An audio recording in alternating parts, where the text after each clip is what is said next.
Hello friends, welcome to spot kitchen. Deepavali அப்படின்னாலே special இந்த முறுக்கு தாங்க. இந்த முறுமுறுன்னு முறுக்கு எப்படி பண்ணுறது அப்படின்னு நம்ம பார்க்கலாம். முதல்ல முறுக்கு மாவு எப்படி ரெடி பண்ணுறதுன்னு பார்க்கலாங்க.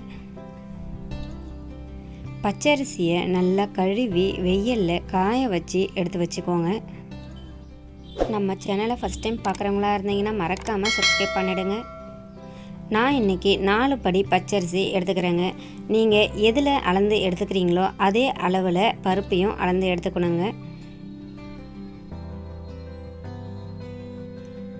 4 படிக்கு 1 படி பருப்பு நம்ம இதில் சேர்க்கணுங்க. இதில் 4 படி பச்சரிசி எடுத்துக்கிட்டிங்கன்னா அதில் அரை படி உளுத்தம்பருப்பு எடுத்துக்கோங்க. உளுத்தம்பருப்பை பொன்னிறமாக வறுத்து இந்த பச்சரிசியோடு சேர்த்துக்கோங்க. அதே படியில் அரைப்படி பைத்தம்பருப்பு பொன் வறுவலாக வறுத்து சேர்த்துக்கோங்க. அது கூட ஒரு 6 பெருங்காயம் சேர்த்துக்கோங்க. அது கூடவே ஒரு 1/4 படி அளவு வறுத்த அரிசி நாம் சேர்த்துக்கணுங்க. பொரியரிசி அப்படிங்கிறது நாம் புழுங்கல் அரிசியை வானலில் நல்லா வறுத்தோம்னா அது பொரியாக இந்த ஸ்டேஜில் நமக்கு கிடைக்குங்க. இதுதான் பொரியரிசி அப்படின்னு சொல்லுவாங்க. இது ஒரு 1/4 படி நாம் முறுக்கு மாவில் சேர்த்தோம்னா முறுக்கு பொறன்னு நமக்கு சூப்பராக கிடைக்கும். இந்த ரேஷியோவில் நான் முறுக்கு மாவு அரைச்சி எடுத்துகிட்டு வந்து வச்சுருக்கேங்க. இதில் தான் நம்ம இன்றைக்கி முறுக்கு செய்ய போகிறோம். நீங்கள் தேவையான அளவு முறுக்கு மாவு எடுத்துக்கோங்க. அதில் தேவையான அளவு கொஞ்சமாக உப்பு சேர்த்துக்கோங்க.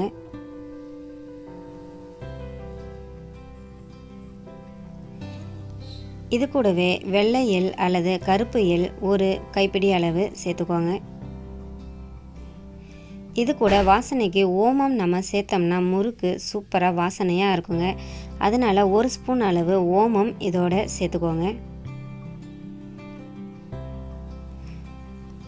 இது கூடவே 1 கரண்டி அளவு காய்ச்சின எண்ணெய் சூடாக சேர்த்துக்கணுங்க.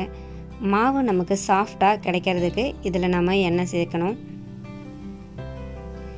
இது எல்லாத்தையுமே நல்லா கையை வச்சு பிசைஞ்சு விட்டுக்கோங்க. ஓமம் வாசனை பிடிக்காது அப்படிங்கிறவங்க இதில் சேர்க்க வேண்டாங்க.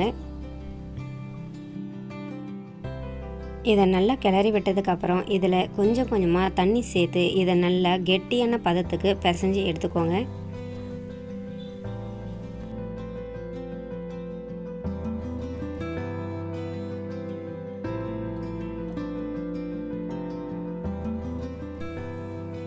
இந்த பதத்துக்கு மாவு நமக்கு சாஃப்டாக வர்ற வரைக்கும் நாம் பிசைஞ்சு எடுத்துக்கணும். ரொம்பவும் தண்ணி சேர்க்கக்கூடாதுங்க. முறுக்கு அப்போ நமக்கு திரியாக வரும். கையில் மாவு ஒட்டாத அளவுக்கு கொஞ்சம் கெட்டியாக பிசைஞ்சிக்கோங்க. இன்றைக்கி இந்த அச்சு யூஸ் பண்ணி தாங்க நான் முறுக்கு செய்ய போகிறேன். உங்களுக்கு முறுக்கு எந்த ஷேப் வேணுமோ அதுக்கேற்ற மாதிரி நீங்கள் அச்சை மாற்றிக்கலாம். நாம் வீட்டில் எண்ணெய் யூஸ் பண்ணிவிட்டு மீதி இருக்கக்கூடிய பாம் ஆயில் பாக்கெட் இல்லை ரீஃபண்ட் ஆயில் பேக்கெட் இருந்துச்சுன்னா அதை நம்ம அச்சு புழியறதுக்கு யூஸ் பண்ணிக்கலாங்க.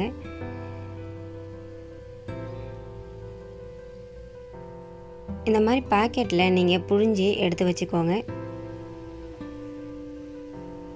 நமக்கு முறுக்கு எந்த அளவுக்கு பிரேக் ஆகாமல் சாஃப்டாக சூப்பராக வருதுன்னு பாருங்கள்.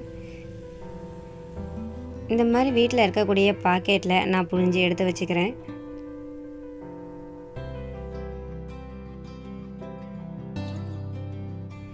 அதுக்கப்புறமா கடாயில் எண்ணெய் சூடானதும் நம்ம ஒவ்வொரு முறுக்காக நம்ம போட்டு எடுத்துக்கலாம்.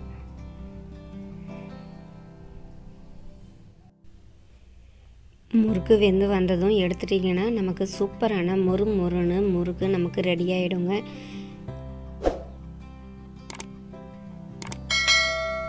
முறுக்கு மாவு ரேஷியோ மட்டும் நம்ம கரெக்டாக போட்டு அரைச்சி எடுத்துகிட்டு வந்தோம்னா இந்த மாவை நம்ம 1 வருஷம் கூட ஸ்டோர் பண்ணி வச்சு நமக்கு எப்போ தேவையோ அப்போ நம்ம முறுக்கு செஞ்சு சாப்பிட்டுக்கலாங்க. சூப்பரான தீபாவளி முறுக்கு நமக்கு ரெடி ஆயிடுச்சுங்க. இந்த முறுக்கு நீங்கள் வீட்டில் செஞ்சு ஸ்டோர் பண்ணி வச்சிங்கன்னா 1 மாதத்துக்கு நம்ம அப்படியே வச்சு சாப்பிடலாங்க. அதில் எந்த வித ஸ்மெல்லும் அடிக்காதுங்க. அந்த அளவுக்கு சூப்பராக இருக்கும். இதை மறக்காமல் நீங்கள் வீட்டில் செஞ்சு பாருங்கள். நல்லா இருந்துச்சுன்னா எனக்கு கமெண்ட் பண்ணுங்கள். அடுத்ததாக ஒரு சூப்பரான ரெசிபியோட உங்களை சந்திக்கிறேன். Thank you friends.